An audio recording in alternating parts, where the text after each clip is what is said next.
کبھی کبھی ہمیں لگتا ہے کہ نہیں یار لاجک اور قرآن و حدیث یہ ٹوٹلی ڈفرینٹ اسٹف ہے. نہیں یار، ہو سیڈ دس؟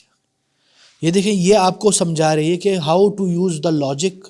جو ایمان والے ہیں وہ اور عمل صالح کرنے والے وہ اللہ کے ولی ہیں. ولی ہونے کے لیے ضروری نہیں کہ آپ کے کرامات ہوں، بلکہ کبھی کبھی جیسے کہ بعض علماء نے ذکر کیا ہے کہ کرامات ایک گناہگار سے بھی ہو سکتے ہیں. جس نے ایمان کی رسی کو مضبوطی سے تھام لیا تو کیا ہوگا؟ لن فصام لہا، وہ اس سے چھوٹے گا نہیں، ٹوٹے گا نہیں، گرے گا نہیں. لیکن جو اللہ کی رسی کو نہیں تھامتا وہ کیا ہوگا پھر؟ بسم اللہ الرحمن الرحیم. الحمد للہ رب العالمین وصلی اللہ وسلم علی نبینا محمد. رب اشرح لی صدری ویسر لی امری واحلل عقدۃ من لسانی یفقهوا قولی. اللهم إني أعوذ بك من علم لا ينفع ومن قلب لا يخشع ومن عين لا تدمع ومن نفس لا تشبع. اللہ تعالی ہمیں ایسے علم سے بچائے جو نفع بخش نہ ہو، اور ایسے آنکھوں سے اللہ سے ہم پناہ مانگتے جس میں آنسو نہیں آتے ہو، اور ایسے نفس سے اللہ ہمیں بچائے جو کبھی بھرتا نہ ہو. اللہ اکبر، بہت بڑی دعا ہے. آج ہم انشاءاللہ آیت الکرسی کے متعلق پڑھیں گے، جس کا بہت بڑا مقام ہے، بہت اہمیت اور فضیلت. حتیٰ کہ رسول اللہ صلی اللہ علیہ وسلم نے ابو منذر سے کہا کہ ما ہی اعظم آیت فی کتاب اللہ، قرآن کی سب سے عظیم ترین آیت کون سی ہے؟ تو صحابی نے کہا آیت الکرسی. تو آیت الکرسی تو نہیں کہا، انہوں نے کہا اللہ لا الہ الا هو الحی القیوم. تو رسول اللہ صلی اللہ علیہ وسلم نے کہا لیہنک العلم یا ابا المنذر، تمہیں علم مبارک ہو اے ابو منذر، اللہ کی قسم تم نے درست کہا. اللہ اکبر. یہ مسلم کی روایت ہے. اور اسی طرح رسول اللہ صلی اللہ علیہ وسلم نے یہ بھی فرمایا اس آیت کے متعلق، آیت الکرسی کے متعلق، کہ اس سے اللہ تعالیٰ یعنی انسان کو ہر شر کے شر سے، یعنی شیطان سے اللہ تعالیٰ محفوظ رکھتا ہے. جیسے کہ حضرت ابو ہریرہ رضی اللہ عنہ کی مشہور حدیث ہے، آپ لوگوں کو بھی پتہ ہوگی، جس میں حضرت ابو ہریرہ جو ہے وہ مال غنیمت کی حراست اور سیف گارڈ کر رہے ہوتے ہیں. تو رات کے پہر ایک شخص آتا ہے اور اس میں سے چیزیں اٹھا کے لے جانا چاہتا ہے. تو حضرت ابو ہریرہ نے اس کو پکڑ لیا. وہ آہوں فغاں کرنے لگا، رونے لگا اور کہنے لگا میرے بچے ہیں، میرے یہ ہیں وہ ہیں، مجھے چھوڑ دو. تو انہوں نے چھوڑ دیا اور رسول اللہ صلی اللہ علیہ وسلم کو سارا ماجرا بتایا. تو رسول اللہ صلی اللہ علیہ وسلم نے کہا کہ یہ کل بھی آئے گا، اور ایسا ہی ہوا. اور حضرت ابو ہریرہ نے دوبارہ پکڑ لیا اور اس نے دوبارہ وہی معذرت خواہانہ رویہ اور وہی طریقہ اپنایا. اس کے باوجود حضرت ابو ہریرہ نے پھر چھوڑ دیا. اس سے ہمیں یہ بھی نظر آتا ہے کہ جو صحابہ ہیں نا، کتنے نرم دل ہیں. ہاں، ہم میں سے کوئی ہوتا ہم چھوڑتے؟ پہلی بار ہی نہیں چھوڑتے ہم تو. ہاں، تو پھر جب رسول اللہ صلی اللہ علیہ وسلم کے پاس دوبارہ ماجرہ بیان کیا تو رسول اللہ صلی اللہ علیہ وسلم نے کہا یہ کل پھر آئے گا. اب ابو ہریرہ رضی اللہ عنہ نے تہیہ کیا کہ اب تو میں نے نہیں چھوڑنا بھائی جان اس کو. تو جب یہ اگلے دن آیا تو پھر انہوں نے پھر پکڑ لیا. اس بار اس بندے نے یہ کہا جو شیطان تھا در حقیقت، اس نے کہا یہ جو آیت ہے نا، آیت الکرسی، اللہ لا الہ الا اللہ، اللہ لا الہ الا هو الحی القیوم، یہ تم پڑھنا، کل سے میں نہیں آؤں گا. اور جب یہ کہہ کے چلا گیا تو رسول اللہ صلی اللہ علیہ وسلم کے پاس جب آئے تو رسول اللہ صلی اللہ علیہ وسلم نے کہا اس نے صحیح کہا، صدقک وہو کذوب، یہ ہے تو جھوٹا لیکن اس بار سچ کہہ گیا ہے. ٹھیک ہے نا. تو شیطان نے یہ نسخہ بتایا جس پہ رسول اللہ صلی اللہ علیہ وسلم کا ٹھپا لگ گیا ہے، سٹیمپ لگ گیا، تو یہ ویلڈ ہو گیا. ٹھیک ہے نا. اور یہ بخاری کی روایت ہے. اور اسی طرح یعنی بہت ساری، ایک روایت میں ہے یعنی ترمذی کی ہے کہ رسول اللہ صلی اللہ علیہ وسلم نے فرمایا کہ جو بندہ روزانہ یعنی ہر فرض نماز کے بعد آیت الکرسی پڑھتا ہے، اس کو جنت میں جانے کے لیے موت کے علاوہ اور کوئی چیز حائل نہیں ہے، یعنی کوئی بھی چیز اس کو جنت میں داخلے کے لیے سوائے موت کے کوئی چیز نہیں اس کو روکی ہوئی۔ اور یہ یعنی اس کو شیخ البانی نے بھی صحیح کہا ہے، اور امام ابن کثیر نے بھی، اور بھی بہت ساری یعنی احادیث اور روایات ہیں آیت الکرسی کی فضیلت پر۔ اس کی اہمیت کیا ہے، یعنی وائی دس، یعنی پورے قرآن میں ایک آیت جس کو اتنا اہم مقام ہو۔ ایک تو مفسرین کہتے ہیں کہ اس میں اسم اللہ الاعظم، اللہ کا وہ نام مخفی ہے جس سے اذا دعی به اجاب، کہ اگر اس نام کو لے کر جب اللہ سے مانگا جائے تو اللہ تعالیٰ اس کو جواب دیتا ہے۔ ہر وقت اذا دعی اجاب کا معنی کیونکہ بعض ترجمہ کرتے ہیں اللہ قبول کرے گا، کئی دعائیں قبول کرنے کا مطلب ہمارے نزدیک یہ ہوتا ہے کہ جو میں نے کہا ہے ویسا ہی ہوگا، یہ کانسیپٹ درست نہیں ہے۔ اللہ کے جواب کا مطلب یہ نہیں کہ جیسے تم نے مانگا ویسے ہی ملے گا۔ اس کے دوسری حدیث میں جو بیان ہو، جو میں پہلے بھی آپ لوگوں کو کئی بار بتا چکا ہوں، وہ یہ ہے کہ اس کے کچھ مراتب ہوتے ہیں، یا تو اللہ تعالیٰ اس کو قبول کرتے جیسے صحیح حدیث میں، یا اللہ تعالیٰ اس کو اپنے پاس محفوظ رکھ لیتے ہیں اور آپ کے لیے قیامت کے دن اجر و ثواب بن جاتے ہیں، یا اللہ تعالیٰ آپ کے لیے وہ چیز دافع البلا بنا لیتا ہے، یعنی اس سے کوئی ابتلا یا مصیبت کو اللہ تعالیٰ ٹال دیتا ہے۔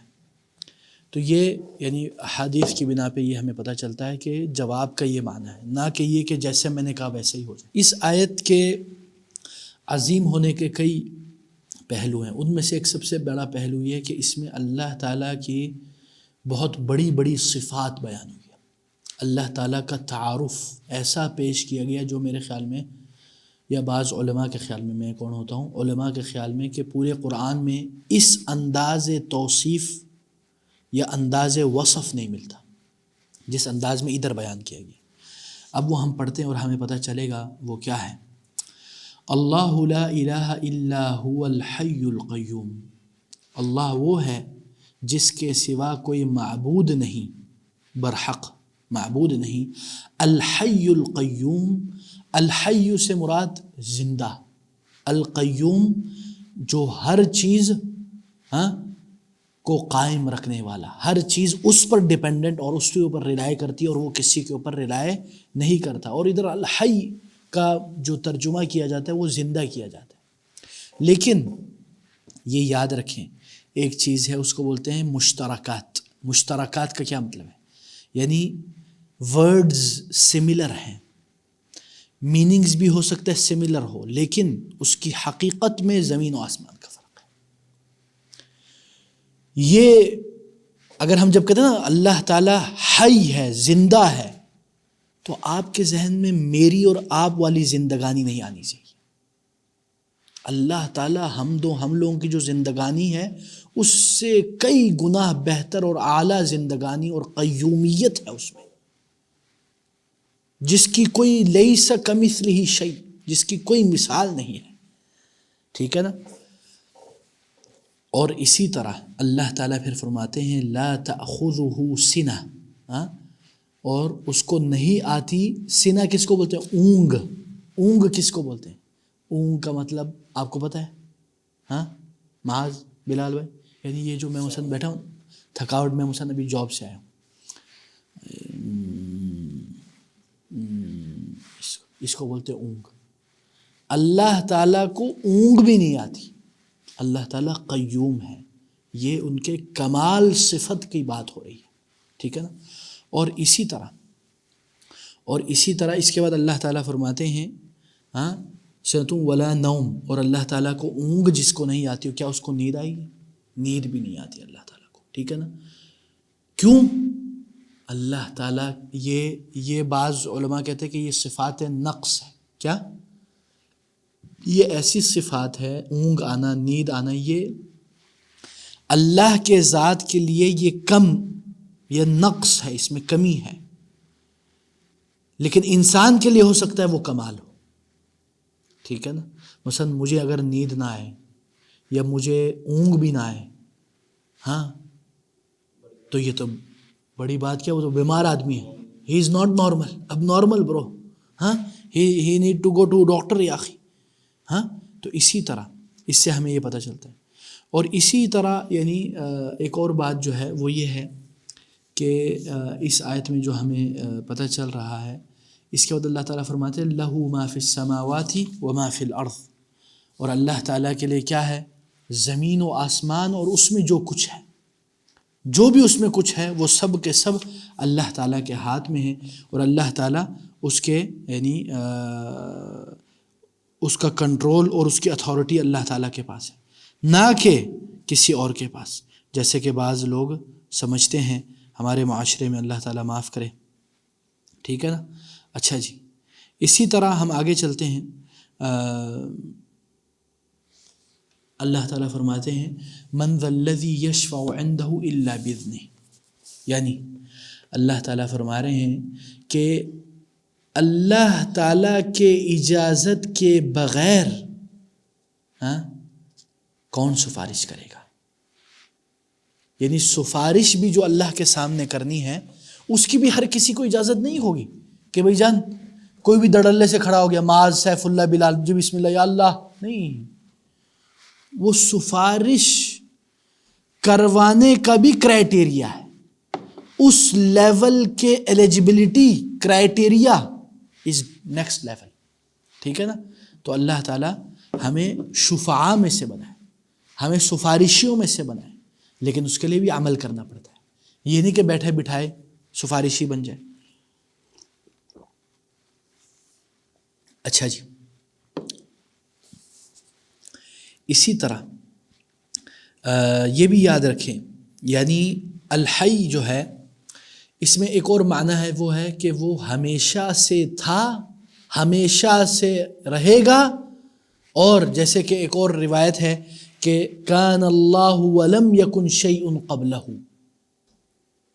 اللہ تعالیٰ ہمیشہ سے تھے اور اس سے پہلے کوئی چیز نہ تھی، ٹھیک ہے نا. اچھا جی، اور اسی طرح یہ بھی یاد رکھیں کہ آگے اللہ تعالیٰ فرماتے ہیں یعلم ما بین ایدیہم وما خلفہم، جو کچھ ان کے سامنے اور جو ان کے پیچھے ہے وہ اس کا علم رکھتے ہیں. وما خلفہم ولا یحیطون بشیء من علمہ الا بما شاء، اور اللہ تعالیٰ کے علم میں سے کسی بھی چیز کا جو علم ہے اس کا احاطہ ہم نہیں کر سکتے. We cannot imagine the knowledge of Allah. We cannot imagine. It's out of our imagination framework. It's beyond the imagination. اللہ تعالیٰ کا علم بشیء من علمہ الا بما شاء، مگر جتنا وہ جسے چاہے. یعنی اللہ تعالیٰ اپنے علم کے قطرات کچھ بندوں کو دے سکتا ہے، لیکن قطرہ مل جانے سے اس قطرے کو علم کل، علم خداوندی پورا کا پورا سمجھنا یہ صحیح روش نہیں ہے. اسی لیے جب حضرت موسیٰ سے جب پوچھا گیا کہ کیا آپ سے بڑا کوئی عالم ہے، تو کیا کہا حضرت موسیٰ نے؟ جیسے کہ روایات میں ہے انہوں نے کہا نہیں. تو اللہ تعالیٰ نے ساتوں آسمان کے اوپر سے بتلایا کہ ایک بندہ ہے جو علم والا ہے، تجھ سے بھی زیادہ علم والا ہے. کون ہے وہ؟ حضرت خضر. خضر صحیح روایات کے مطابق وہ بھی نبی تھے.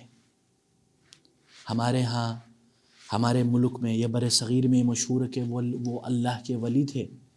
اور حضرت خضر کو لے کے جو بعض ایکسٹریم صوفی جو ہیں وہ یہ دلیل پیش کرتے ہیں کہ کبھی کبھی ولی کا مقام نبی کے مقام سے بھی اوپر ہوتا ہے. یہ بات درست نہیں ہے.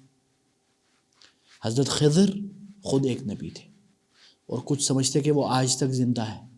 راجح اور صحیح قول کے مطابق وہ فوت ہو چکے، ٹھیک ہے نا. کوئی بھی ایسا شخص نہیں ہے جس کو ان لمیٹڈ زندگی دی گئی ہو. اگر کوئی ایسا ہوتا تو ہمارے نبی ہوتے. ہاں، اللہ کہ جس کو اللہ نے اجازت دی ہو یا اللہ نے کوئی مہلت دی ہو، جیسے شیطان کو مہلت دی ہے، لیکن اس کی فضیلت کا نہیں، اس میں اس کا کوئی خیر نہیں ہے، بلکہ الٹا اس کے لیے اس میں ایک سزا ہے. اچھا جی، اس کے بعد اللہ تعالیٰ یعنی فرماتے ہیں، اور اسی طرح ایک اور جو بات ہے وہ یہ ہے کہ وسع کرسیہ السماوات والارض. اللہ تعالیٰ کی جو کرسی ہے وہ آسمان اور زمین کو سمائے ہوئے ہے. ہاں، کرسی سے کیا مراد ہے؟ کرسی سے مراد مختلف اختلافات ہیں، اس میں روایات ہیں. وہ یہ کہتے ہیں کہ کرسی سے مراد جو ہے وہ ہے موضع قدمی الرب. ہمارے ہاں جو ہے یہ ہمارے ہاں کرسی اس کو کہا جاتا ہے، لیکن ضروری نہیں کہ ہم اسی چیز کو اللہ کے ساتھ اٹیچ کریں. سم ٹائمز جو عالم الغیب کے جو نام ہے اور عالم الشہادہ کے نام ہے، اس میں سملرٹیز لفظ کے حساب سے ہوتے ہیں، ریئلٹی میں نہیں. ہمیں اللہ تعالیٰ کی کرسی کی حقیقت کما حقہ کا نہیں پتہ. ہم بس یہ مانتے ہیں کہ اللہ تعالیٰ کی کرسی ہے. اب وہ کیا ہے، کیسے ہے، کس طرح ہے، اس کی کیفیات کیا ہے، ہمارے پاس اس کا علم نہیں ہے. ہم نے کیا کہنا ہے؟ آمنا و صدقنا، سمعنا و اطعنا. ٹھیک ہے نا؟ یہ بھی ایک امتحان ہوتا ہے. ہر چیز کا جو ہے ہمیں پتہ ہونا یا ہر چیز کا ہمیں یہ طریقے سے اس کے متعلق بات کرنا وہ ضروری نہیں ہے. ٹھیک ہے نا؟ اچھا جی، اور اسی طرح اس کے بعد اللہ تعالیٰ فرماتے ہیں وسع کرسیہ السماوات والارض ولا یؤودہ حفظہما. اور اللہ تعالیٰ جب یعنی زمین اور آسمان اور کرسی ان سب کو اللہ تعالیٰ نے تھاما ہوا ہے، اور اس کی حفاظت ولا یؤودہ حفظہما، اس کی حفاظت اللہ تعالیٰ کو نہیں تھکاتی. وَهُوَ الْعَلِيُّ الْعَظِيمُ، اور اللہ تعالیٰ کیا ہے؟ سب سے بلند، سب سے بڑا ہے. اللہ اکبر. اللہ تعالیٰ ہمیں عافیت میں رکھے اور ہمیں اس چیزوں کو سمجھنے کی توفیق عطا فرمائے. ٹھیک ہے نا؟ اچھا جی، آگے چلتے ہیں.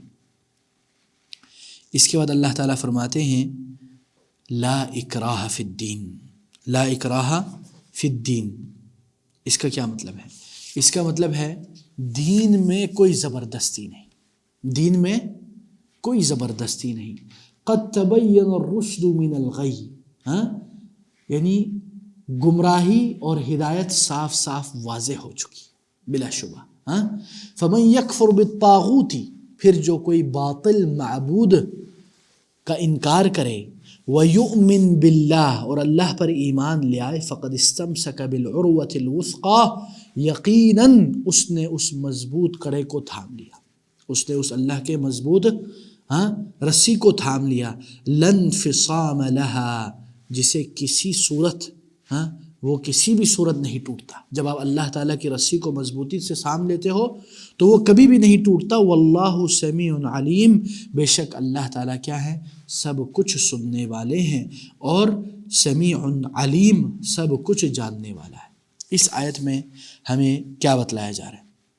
حضرت ابن عباس رضی اللہ عنہ فرماتے ہیں کہ جاہلیت میں اگر کسی عورت کے بچے کو زندہ نہ رہتے دینا تو وہ کیا کرتے؟ وہ یہ نظر مان لیتی تھی کہ اگر بچہ زندہ رہا تو وہ اسے یہودی بنا دے گی. یعنی اگر ایک عورت کو جاہلیت میں بچہ نہیں ہو رہا یا ہوتا ہے وہ مر جاتا ہے تو وہ یہ نظر مانگتی تھی کہ اگر یہ بچہ بچ گیا تو میں اس کو یہودی بناؤں گی. تو پھر جب بنو نظیر نے جو ہے انہوں نے جب جلا وطن کیا تو ان میں انصار کے کئی لڑکے تھے. انصار نے کہا ہم انہیں نہیں چھوڑیں گے. اس پر یہ آیت نازل ہوئی. یعنی اس میں یہ بتلایا جا رہا ہے کہ ہم نے کفار مکہ یا کفار یا ان عورتوں کی طرح جو ایام جاہلیت میں تھے اس طرح کی نظر نہیں مانگنی. اور دوسری بات ہمیں یہ بھی بتلایا جا رہا ہے کہ ہم نے دین کو اپنانے کے لیے یا کسی کو مسلمان بنانے کے لیے زبردستی نہیں کرنا چاہیے. جو مسلمان ہونا چاہے سوچ سمجھ کے ہوئے، ٹرمز اور کنڈیشن جان کے ہوئے. اب جب آپ نے معاہدہ کر لیا ہے اسلام لانے کا، پھر اس کے بعد تمہارے پر اس کے احکام جاری ہوں گے. اب اگر تم ارتداد کرتے ہو، دین سے نکلتے ہو، تو تمہیں پہلے سے پتا تھا کہ اس دین سے نکلنے کا، اگر نکلو گے تو تیری گردن کٹے گی، صحیح حدیث کے مطابق. ٹھیک ہے نا؟ یہ ایسے ہی ہے جیسے کہ مثلا یو کے میں کوئی کیا لیتا ہے، سٹیزنشپ، نیشنلٹی لیتا ہے، اور وہ قسم کھاتا ہے ملک کے اوپر، ہے نا، اور پرنسس کے نام پہ وہ قسم کھاتا ہے، اوت لیتا ہے نا. پھر وہ کیا کہتا ہے، پھر اگر اس نے کسی دن اس یو کے کوئی ایسے سیکرٹس اس نے آگے پہنچا دیے جس کو ہم لوگ کیا کہتے ہیں، خیانت عظمیٰ کر لی اس نے، تو کیا کریں گے، اس کو حلال کریں گے، ختم کر دیں. تو جو اہل کفر ہیں یا منافقین ہیں، ان کو وہ تو ہضم ہے نا، وہ بولتے ہیں no problem, this is international law, this is UK law, princes law, no problem. If princes kill, UK princes, no problem. But if Allah is saying, if you will go out of from this framework, after agreeing on the terms and condition, you will be finished. You say, oh, astaghfirullah, this Islam is very barbaric. بہت زیادہ اس میں قتل و غارت ہے، رحم نہیں ہے. یہ ڈبل سٹینڈرڈ ہے، اس کو منافقت نہیں کہیں گے تو اور کیا کہیں گے. اور اسی طرح یعنی یہ بھی یاد رکھیں، جو چیز زبردستی کی جاتی ہے نا، وہ دل میں جگہ نہیں پاتی.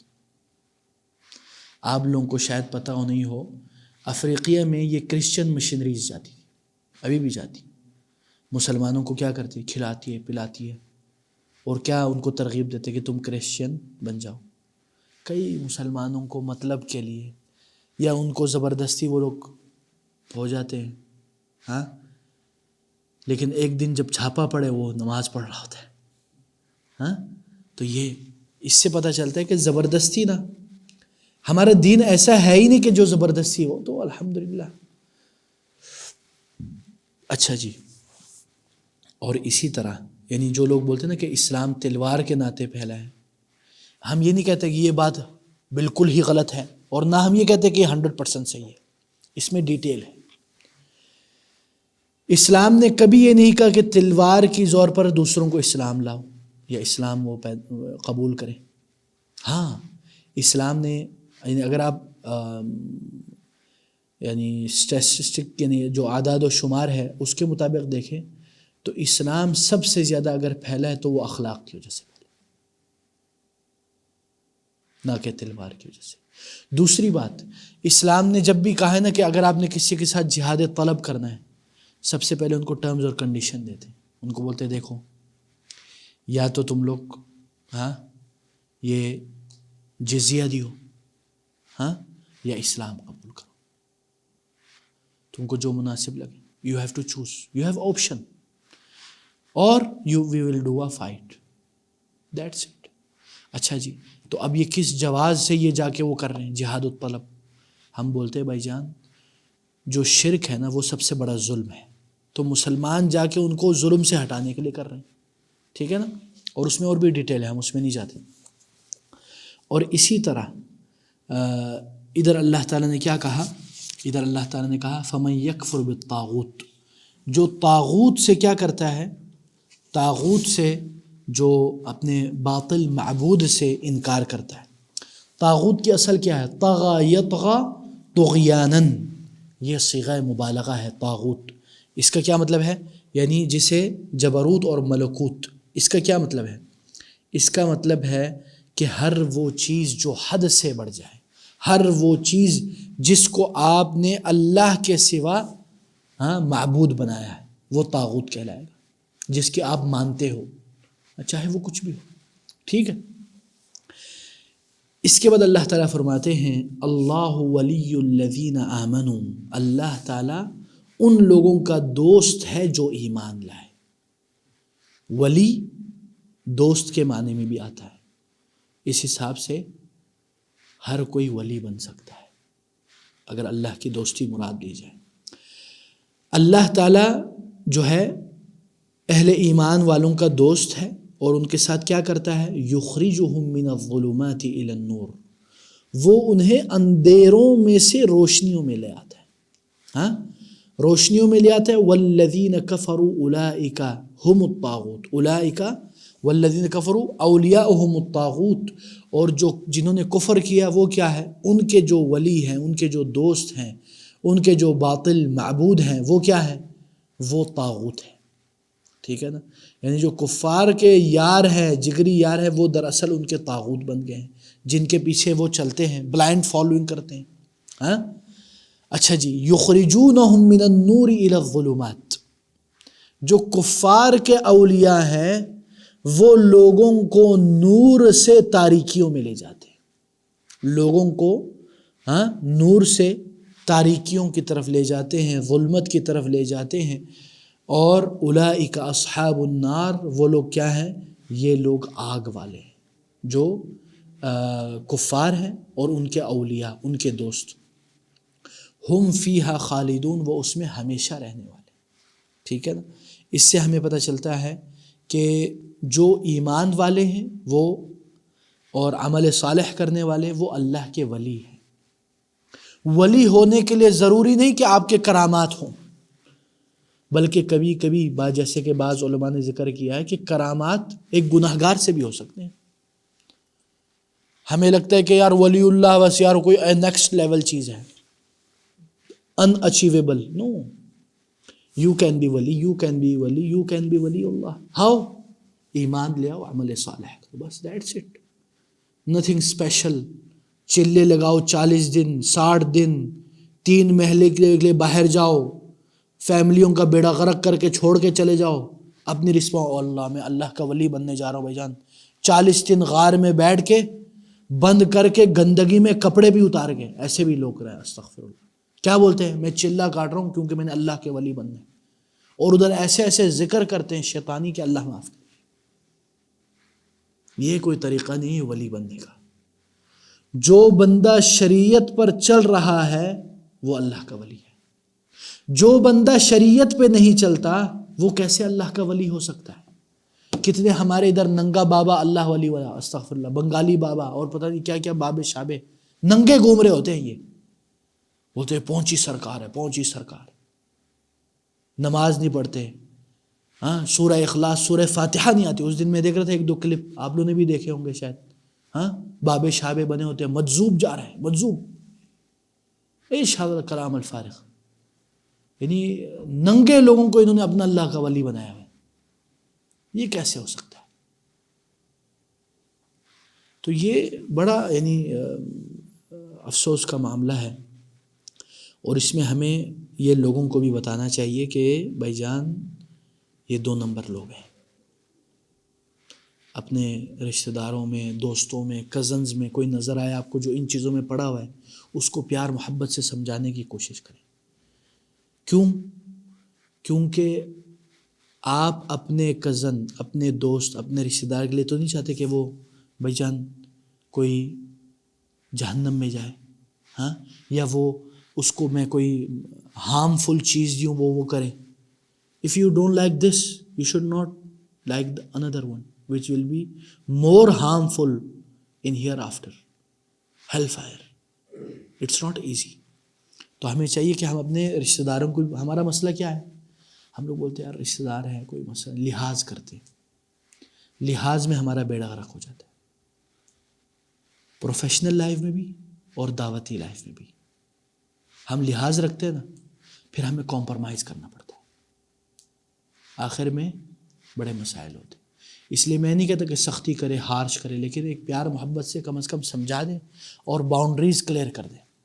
ہاں شروع میں جب میرے والد اور ہم لوگ سعودیہ گئے تھے نا، تو ادھر ہمارے بلتستانی فیملیز ملتے تھے، جیسے آپ لوگوں کو بھی پتہ ہوگا، جو علاقے کے فیملیز یا جو وہ لوگ ملتے ہیں مختلف ایونٹس میں. تو ہمارے ادھر ایک فرقہ ہے جس کو بولتے ہیں نور بخشیہ. ہاں، ان کا جو امام ہے وہ کہتا ہے انی جئت بمذہب یجمع بین السنۃ والشیعہ، میں ایک ایسا مذہب لا رہا ہوں جو سنہ اور شیعہ کو ملا دیتا ہے، لیکن وہ کھچڑی ہے، اس میں نہ ادھر کا ہے نہ ادھر کا ہے. ابھی تو ان کے بھی 2 فرقے ہو گئے. تو یہ لوگ کیا کرتے تھے، یہ لوگ جمع ہوتے تھے اور ان کا باقاعدہ نا مختلف عرس مرس. تو انہوں نے کئی بار میرے ابو کو بلایا، ان کو تو پتہ نہیں تھا شیخ ثناء اللہ کون ہے. ہاں، ایک بار ابو گئے، چپ چاپ سے دیکھا، تعلقات بنائے. اگلی بار گئے، سب کو کلیئر کٹ بتایا کہ دیکھیں یہ جو آپ لوگ کر رہے ہیں یہ درست نہیں. ان کو سمجھایا، ان کو بڑا ہو گیا. لیکن جو عوام الناس ہے نا اخی، ان کو سمجھانا بہت مشکل ہے، خاص کر if they are blind follower, they are not open mind and they are not into the discussions, they will not listen to you whatever you say. Even if you quote Rasulullah sallallahu alaihi wasallam قال Allah, they will not listen to you. After that they cut off. انہوں نے پھر دوبارہ کبھی نہیں بلایا. ٹھیک ہے نا. تو اس لیے ہمیں کیونکہ اس سے پھر کیا ہوتا ہے، مثلا میں اس طرح کی محافل میں جاتا ہوں، ٹھیک ہے، بلال اور معاذ بھائی، میں اس طرح کی محافل میں جاتا ہوں، اپنے بچوں کو لے جاتا ہوں، ایک انداز میں indirectly you are normalising it for your kids that it's no problem. ابو لے جاتے، بڑے شیخ بنتے ہیں، ادھر نارمل ہے، کوئی مسئلہ نہیں، چل سین، ایسا نہیں. تربیت کا بھی معاملہ ہے. اچھا جی،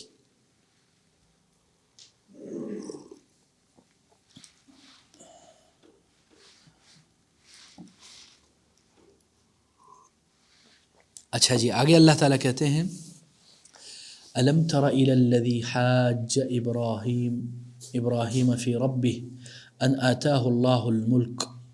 کیا تو نے اس شخص کو نہیں دیکھا جس نے ابراہیم سے اس کے رب کے بارے میں جھگڑا کیا. پھر اذ قال ابراہیم رب الذی یحیی و یمیت.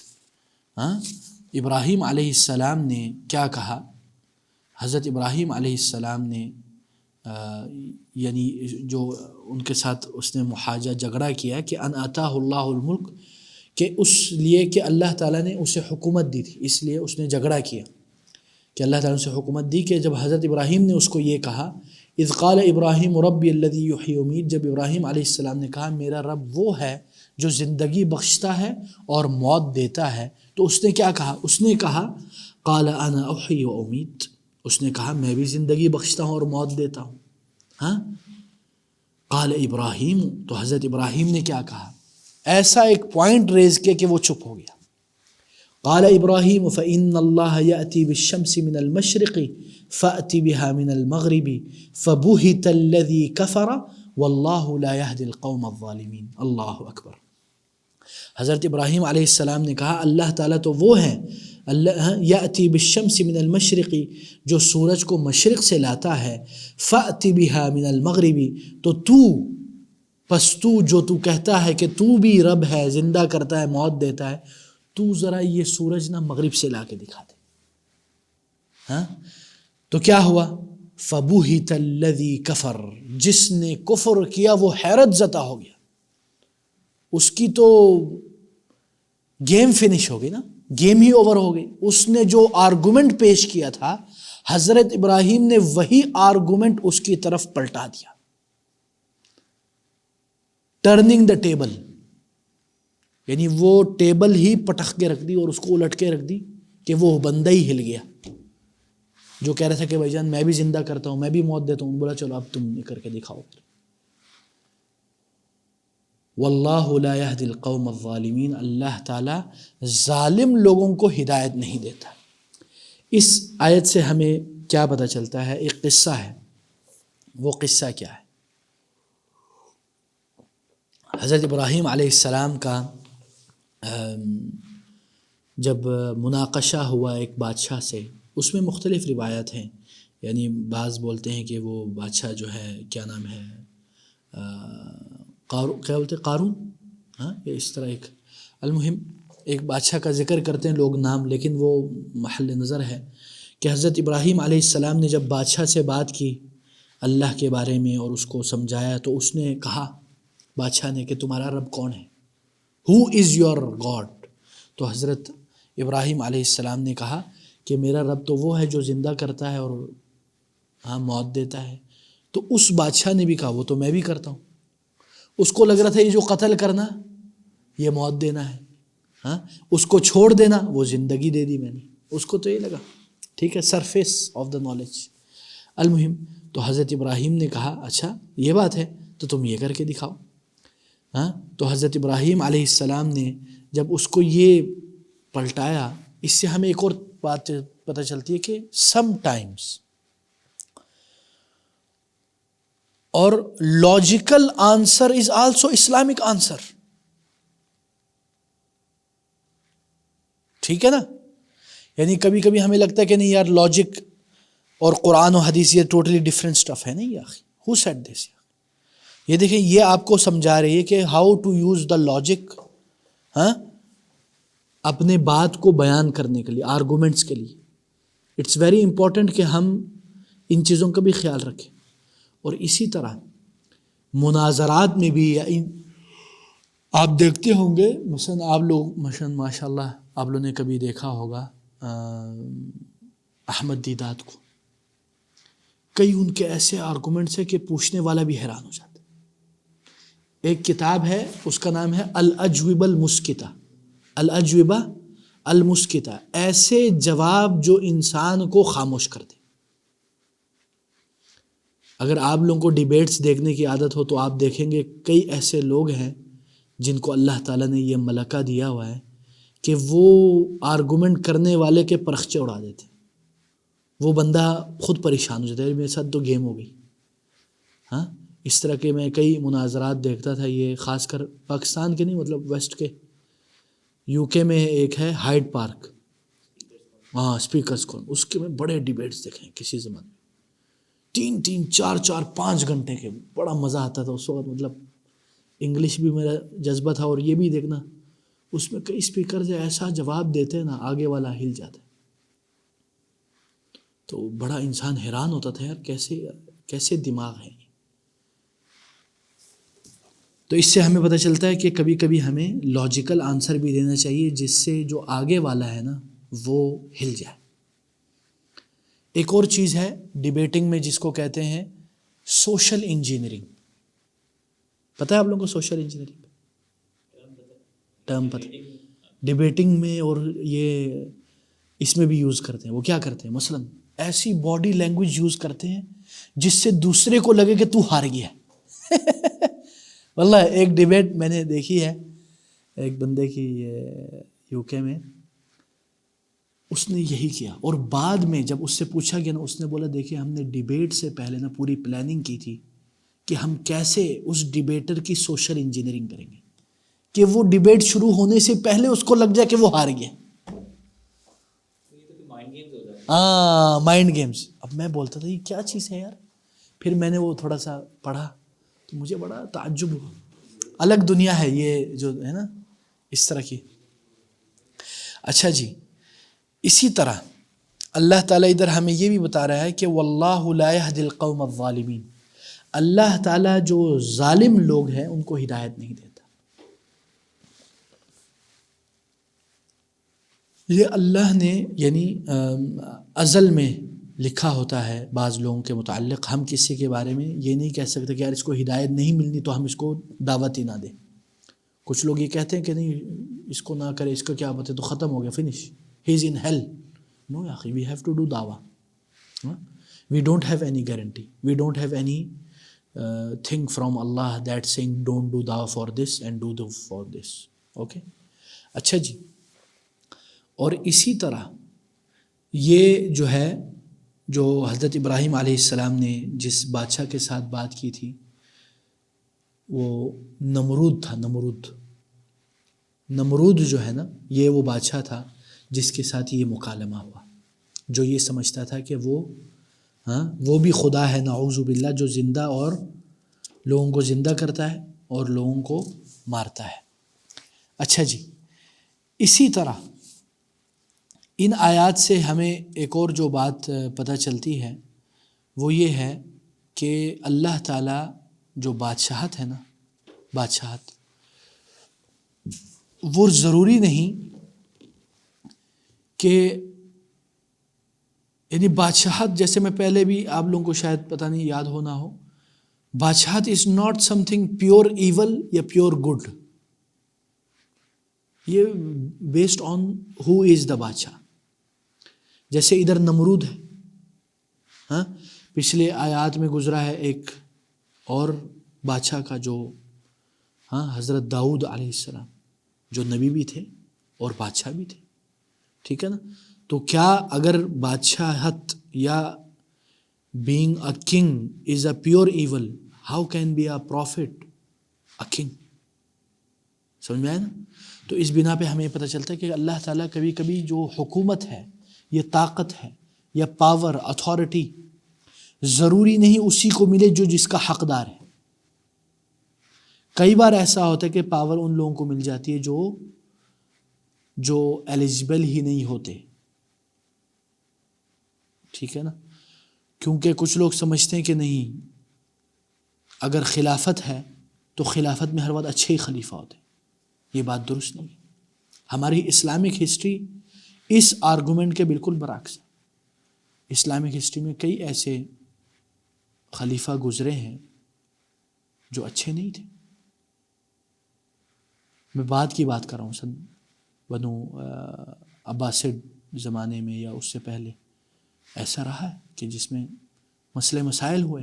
they were not pure good or pure evil. Yes, there are some positive things and there are some negative stuff. ٹھیک ہے نا. اچھا جی، اسی طرح اس سے ہمیں بھی پتہ چلتا ہے کہ حضرت ابراہیم علیہ السلام نے جو نمرود کو ہے اس کو بھی للکارا اور بادشاہ سے جا کے ڈائریکٹ بات کی. اس سے یہ پتہ چلتا ہے کہ ہم جیسے یا آج کل کے جو اسکالرز ہیں، ہاں وہ آج کل کے بادشاہوں، وزراء، حکماء اور وزیر اعظم اور ان جیسے لوگوں سے دور تو رہیں، لیکن they should not waste the opportunity of giving a dawah for them without compromising their principles. سمجھ میں آیا؟ یعنی کوئی وزیر اعظم کے پاس آپ کو جانے کا موقع مل رہا ہے، جائیں، اس کو نصیحت کریں. یار کیا پتہ اللہ تعالیٰ آپ کی وجہ سے آپ کو وسیلہ بنائے اور اس کو نصیحت دلا دے اور وہ توبہ کر لے اور آپ کی وجہ سے پورے ایک ملک کا نقشے بدل جائے. کیا پتہ. لا شک ہم اپنے آپ کو تو کمتر سمجھتے ہیں، حقیر سمجھتے ہیں کہ یار ہماری بات کون سی ان کو اثر پڑے گی. لیکن کیا پتہ یار وہ اتنے ہائی لیول پہ کبھی کسی نے ان کو نصیحت ہی نہیں کی، ان کو ڈر سے، ان کے ڈر سے. یہ بھی تو ہو سکتا ہے نا، کیونکہ انسان کو ریمائنڈر کی ضرورت ہوتی ہے. ہاں کئی بار بڑے بڑے پوسٹ والے ان کو کوئی نصیحت نہیں کرتے. کیوں؟ ہر کوئی ان کے آؤ بھگت کرتا ہے. مثلا میں آپ کو ایک مثال دیتا ہوں. ایک مرتبہ میں گیا اسلام آباد، تعزیت کی مجلس تھی، تو ادھر مجھے پتہ نہیں تھا کون لوگ ہیں، لیکن سارے بڑے بڑے پوسٹ والے لوگ آئے تھے، بہت ہائی رینک. مجھے پتہ ہی نہیں تھا، میں نے سب کی وارڈ لگا دی. ہاں مجھے تو پتہ نہیں تھا کون لوگ ہیں. وہ بعد میں آئے، مجھے ملے اور بڑا انہوں نے اچھا ایک مجھے گیسچر اور یعنی خوشی کا اظہار کیا اور کہا ہم نے پہلے کبھی اس طرح کا نہیں سنا. بعد میں پھر میں نے جو ہوسٹ ہے اس سے پوچھا یہ کون لوگ ہیں؟ بولتے ہیں یہ آپ کو میں بتاؤں نا آپ بھاگ جائیں گے ادھر سے. ٹھیک ہے نا. یعنی بڑے ہائی رینک کے لوگ تھے. کیوں؟ کیونکہ وہ جس رینک پہ ہے نا اخی، اس رینک کے ڈر سے لوگ ان کو کچھ نہیں کہتے. بڑے بڑے عہدوں پر ہوتے ہیں تو دے آر الون. جو بڑے لوگ ہوتے ہیں نا دے آر لونلی پرسنز. یار مجھے ان کے اوپر ایمپیتھی، شفقت آتی ہے بیچاروں کے اوپر. کیوں؟ They are on the top and there is no one with him who is really sincere with them. ہے نہیں آخر؟ تو اس لیے ہمیں تو چاہیے کہ ہم ان کو، لیکن اس کا بھی ایک طریقہ ہوتا ہے، اس کا بھی ایک طریقہ، ایک اسلوب ہوتا ہے. اکیلے میں ہو اب مثلا میں معاذ سے بات کروں ان سب کے سامنے اور اس کو نصیحت کروں، اس کو اپنی معیوب باتیں بتاؤں، اس کو اچھا نہیں لگے گا۔ یہ تو ایک عام انسان ہم جیسے ہو گئے نا۔ اگر ایک یہی چیز کوئی وزیر اعظم ہو، بڑی محفل میں وزیر اعظم کی وارڈ لگا دوں، اس کے پول کھول کھول کے اس کو سناؤں، وہ تو جلال میں آ جائے گا۔ لیکن اگر میں اکیلے ادھر آفس میں ہوں، میں اور وزیر اعظم صاحب، ہاں کوئی بھی نہیں ہے، اور میں ان سے کہوں پیار محبت کی باتیں کروں، پھر ان کو میں نصیحت کروں، کیا پتہ یار اللہ اثر ڈال دے، نہ بھی ڈالے، لیکن کم از کم یہ تو ہوگا نا کہ میں نے اپنی ذمہ داری دے دیا ہے۔ اور ضروری نہیں کہ میں باہر آ کے ڈنڈورے پیٹوں، میں نے یہ کیا، میں نے یہ نصیحت کی، اس نے سنا نہیں، کیا ہے کوئی بات ہے یہ؟ ٹھیک ہے نا۔ اسی لیے سعودی عرب کے بڑے مفتی تھے شیخ عبدالعزیز بن باز، بڑے مفتی نابینا تھے، بڑے اللہ والے تھے۔ یہ وہ کہتے تھے، مطلب یہ ہمارا منہج ہے کہ ہم حاکموں کے خلاف بغاوت کے قائل نہیں ہیں، ہاں اس کے بھی شروط اور بڑے ٹرمز اور کنڈیشن ہیں، کیونکہ ہم پیس، ہاں ملک میں امن اور استقرار ہونا ضرور، یہی منہج نبوی ہے۔ تو شیخ وہ درس دے رہے تھے، انہوں نے کہا کہ بادشاہوں کو للکارنا نہیں چاہیے، سب کے سامنے ان کی بے عزتی، ان کی وہ تحقیر تنقیص، لوگوں کے دل خراب، کوئی مناسب نہیں ہے، علماء کا کام ہے ان کو نصیحت کریں۔ الحمدللہ۔ تو ایک طالب علم کا، شیخ کیا آپ نصیحت کرتے ہیں؟ دیکھو ہم اپنا کام کرتے ہیں، تم اپنا کام کرو۔ ہاں کئی بار ایسا ہوتا ہے کہ نجی مجالس میں بڑے لوگ کرتے ہیں ایک دوسرے کو نصیحت، لیکن وہ ہر ایک کو نہیں بتانے والی ہوتی یار بات ہے۔ مثلا ابھی میں نے اکیلے میں فہد بھائی کو کئی نصیحتیں کی، اب میں سب کو آگے بتاؤں یار میں نے فہد کو یہ نصیحت کی، یہ کی، یہ کی، یہ مناسب ہے؟ دس از ناٹ اپروپریٹ یار، ٹھیک ہے نا۔ تو اس لیے ہمیں چاہیے کہ ان چیزوں کا ہم خیال رکھیں کہ مقام کے مطابق گفتگو کریں، لکل مقام مقال۔ اور اسی طرح دوسری روایت میں ہے انزل الناس منازلہم، جس کا جو مقام ہے اسی کے حساب سے۔ لیکن یہ بھی نہیں کہ ہم صرف بڑوں میں لگے رہیں اور باقیوں کو چھوٹا سمجھیں کہ بھائی جان صرف ہم نے دعویٰ جو ہے ڈی ایچ اے میں کرنا ہے، ہاں ہماری آڈینس ڈی ایچ اے والی ہونی چاہیے، برگر ہونے چاہیے۔ ہاں بھائی جان وہ باقی لوگ انسان نہیں ہیں، وہ بھی تو انسان ہے نا، جو پنڈ میں لوگ ہیں ان کو بھی دعوت کی ضرورت ہے، ان کو کون کرے گا؟ ٹھیک ہے نا۔ تو یہ چیزیں بھی انسان کے اوپر بڑی اس کا اہم رول ہوتا ہے۔ اور اسی طرح ایک اور جو بات ان آیات میں جو ہمیں سمجھ میں آئی وہ یہ ہے کہ اللہ تعالیٰ اپنے دوستوں کو ضائع نہیں کرتا۔ اللہ تعالیٰ، اللہ ولی الذین آمنوا، جو اللہ کے دوست ہوتے ہیں نا، اللہ کے اوپر ایمان لاتے ہیں اور عمل صالح کرتے ہیں، ہاں طارق، ان کے ساتھ کیا ہوتا ہے؟ ان کو اللہ تعالیٰ ضائع نہیں کرتا، تاریکیوں میں سے اجالے میں لے آتا ہے، اور کچھ نہ کچھ آزمائش کرتا ہے، مشکلات آتی ہیں، سردیاں آتی ہیں، گرمیاں آتی ہیں، اونچ نیچ ہوتی ہیں، ہاں پھڈے ہوتے ہیں، لڑائیاں ہوتی ہیں، کیا کیا نہیں ہوتی، لیکن اللہ تعالیٰ کا جو ہے اس کے اوپر ایک جو حفاظتی جو طریقہ ہے وہ رہتا ہے۔ اور یہ ہم نے دیکھا ہے، واللہ آپ اگر دیکھیں کئی کیسز ہیں جس میں بندہ نا موت کے قریب سے نکل آتا ہے، کئی بار ایسا ہوتا ہے۔ ایک دو قصے ذہن میں آ رہے ہیں لیکن وہ تھوڑے مناسب نہیں ہیں۔ اچھا جی، اور اسی طرح ایک اور بات جو ان آیات میں ہے وہ یہ ہے کہ فقد استمسک بالعروۃ الوثقی لا انفصام لها، جس نے ایمان کی رسی کو مضبوطی سے تھام لیا تو کیا ہوگا؟ لا انفصام لها، وہ اس سے چھوٹے گا نہیں، ٹوٹے گا نہیں، گرے گا نہیں۔ لیکن جو اللہ کی رسی کو نہیں تھامتا وہ کیا ہوگا؟ پھر وہ گر جائے گا۔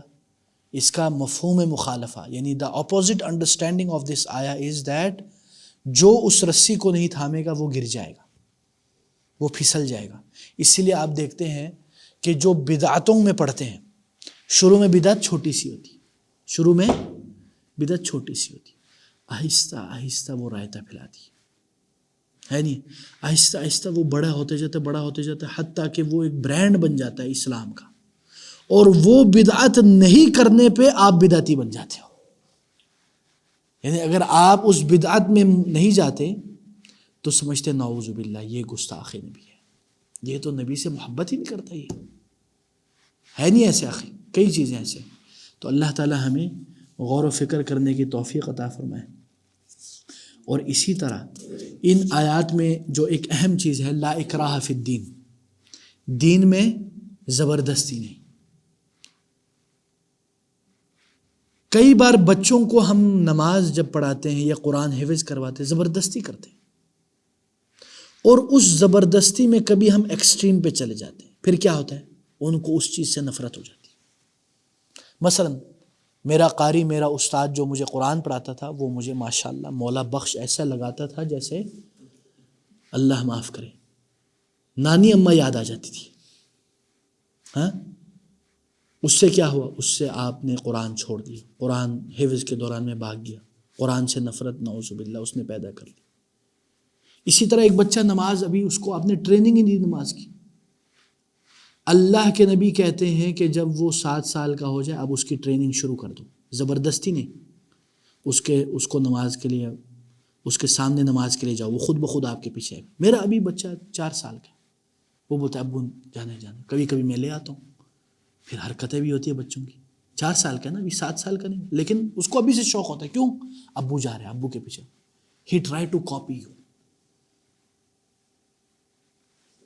اب آپ نے 7 سال سے جو 10 سال، کتنے سال ہو گئے؟ 8 9 10 3 سال. 3 سال ٹریننگ سینٹر ہے نماز کے لیے، اس میں کبھی وہ چھوڑ دے جائے نہ جائے کوئی مسئلہ نہیں، لیکن ٹریننگ اچھی ہونی چاہیے نا. ٹریننگ کب ہوگی؟ جو ٹرینر ہے استاد، اس کا باپ، وہ خود بھی نمازی ہو. ہم خود نمازی نہیں ہوتے، بچوں سے چاہتے کہ وہ نمازی بن جائے. یہ تو بھائی جان، یہ تو ناانصافی ہے. ہاں، باپ خود سگریٹ پی رہا ہے، بچہ چاہتا ہے، وہ چاہتا ہے کہ بچہ سگریٹ نہ پیے. یہ تو ہو ہی نہیں سکتا. آپ نے 7 سال سے 10 سال کی ٹریننگ نہیں کی اور 10 سال میں آگے بولتے ہو رسول اللہ صلی اللہ علیہ وسلم نے کہا اس کو مارو، اور 10 سال جیسے وہ اللہ اکبر، وہ بیچارے کا خدا کی قسم ایسا ہوتا نہیں ہوتا. تار لگا دیا، رات کو پانی پھینک دیا، بڑے چیزیں ہوتے ہیں اخی. تاروں پہ تاروں ٹوٹتے، ہینگر پہ ہینگر ٹوٹ جاتے. وہ بچہ بولتا ہے یار یہ عزازیل کون ہے یار؟ واللہ وہ بچہ تنگ آ جاتا ہے، بولتا ہے یار کیا یار، باپ ہر وقت پیچھے پڑا ہے نماز کے لیے، صبح شام مجھے تنگ کیا ہوا ہے، جیسے اذان نماز نماز نماز نماز. وہ بچے کو آپ نے وہ ٹریننگ ہی نہیں دی یار. پھر بولتا ہے شیخ صاحب میرا بچہ نماز نہیں پڑھتا. یار آپ نے وہ 3 سال کی ٹریننگ کی نہیں کی؟ آپ نمازی تھے نہیں تھا. So how you can expect, this is out of, یعنی آپ کے ایکسپیکٹیشن سے اوپر ہے. ریئلٹی اس طرح نہیں ہوتی. تو اس لیے ہمیں چاہیے کہ ان چیزوں کا ہم خیال رکھیں. جو اللہ تعالیٰ نے چیزوں کے تدریب اور ٹریننگ سینٹر اور جو تدریجیاً سٹیپ بائی سٹیپ جو چیزیں بتائی وہ اس کو کریں. ہم پہلے سٹیپ نہیں کرتے، آخری ہمیں پھل چاہیے ہوتا ہے. ٹھیک ہے نا؟ اس لیے پھر کیا ہوتا ہے، پھر نہ بچہ نماز پڑھتا ہے، نہ دین پہ چلتا ہے، بلکہ دین سے بھی بیزار ہو جاتا ہے اور دین سے نفرت بھی کرتا ہے. کئی ایسے میں مولویوں کے بچوں کو جانتا ہوں. ہاں، ان میں سے ایک میں تھا، آپ کے سامنے بیٹھا ہوں. ہاں، اور کئی میں مولویوں کو جانتا ہوں، ان کے بچے کیوں بھاگتے ہیں؟ وہ باپ باہر تبلیغ کرتا رہتا ہے، بیٹے کو ٹائم ہی نہیں دیا. بیٹا 10 سال کا ہو گیا، واٹ لگا دی بیچارے کی. ہاں، تو اس لیے ہمیں چاہیے کہ ہم جو اسلام نے ایک طریقہ بتایا ہے آپ اس کے اوپر پورا چلیں. ہم اس میں سے اتنا ہی چلتے ہیں جتنا ہمیں اچھا لگتا ہے، ہمارے لیے آسانی ہے. جب میرا مزاج بنا میں بھی نماز نہیں پڑھوں، جب میرا مزاج بن گیا ماشاءاللہ نماز گھر میں سب نمازی بن جاتے ہیں. تو ایسا نہیں ہونا چاہیے. اللہ تعالی ہمیں ان باتوں پر غور و فکر کرنے کی توفیق دے. سبحانک اللہم وبحمدک اشہد ان لا الہ الا انت استغفرک واتوب الیک. وصلی اللہ وسلم علی نبینا محمد. والسلام علیکم ورحمۃ اللہ وبرکاتہ. Donate us to bring change in society and make a meaningful impact. Account number 025-101-049-55861. Mizan Bank for international donation. patreon.com/youthmatterspk. Follow us to stay connected and see the difference you're making.